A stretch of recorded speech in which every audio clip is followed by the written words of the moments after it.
चावल के एक दाने की कहानी। Lord Krishna stories in Hindi. Dwapar Yug में पांडव वनवासी का जीवन जी रहे थे और महाकपटी दुर्योधन हस्तिनापुर में एक राजविलासी जीवन जी रहा था। एक दिन महर्षि दुर्वासा अपने शिष्यों के साथ हस्तिनापुर अतिथि बनकर पधारे थे। दुर्योधन ने काफी अच्छी तरह से उनका आतिथेय किया। इसी पवित्र कार्य के बीच दुर्योधन ने अपने मामा शकुनी के साथ मिलकर पांडवों को परास्त करने की एक नई योजना बनाई।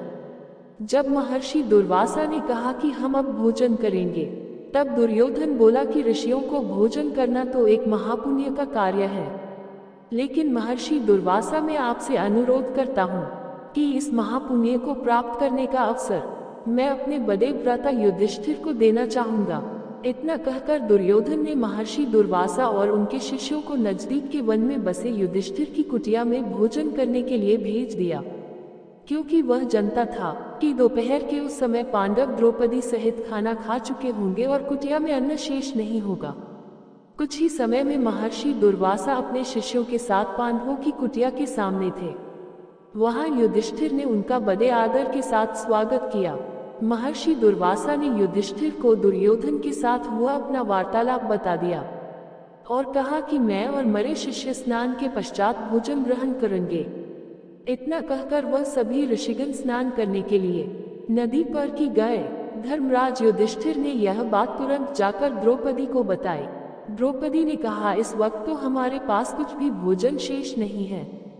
द्रौपदी का दिल ये सोचकर घबराने लगा, अगर ऋषियों को भोजन नहीं कराया तो उन्हें महर्षि दुर्वासा के क्रोध और शाप का पात्र बनाना पड़ेगा।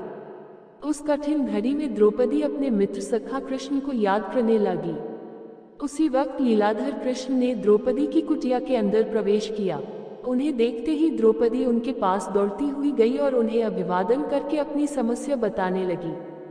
कृष्ण ने कहा, द्रौपदी तुम्हारी समस्या को कुछ समय के लिए भूल जाओ और सबसे पहले मुझे कुछ खाने को दो, मुझे बड़ी जोरों की भूख लगी है। तब द्रौपदी ने अक्षय पात्र लाकर कृष्ण के हाथ में दिया, साथ ही अपनी समस्या भी बताई। महर्षि दुर्वासा और उनके शिष्य कुछ देर में भोजन करने के लिए आने वाले हैं, लेकिन घर में तो जरा सा भी भोजन शेष नहीं है। द्रौपदी की बात सुनकर कृष्ण मुस्कुराए और पात्र में देखने लगे। उस पात्र में चावल का सिर्फ एक दाना बचा था। वह देखकर भगवान कृष्ण बोले, ये क्या, इसमें तो बहुत खाना बचा है। और वह चावल का वह बचा हुआ दाना उन्होंने खा लिया।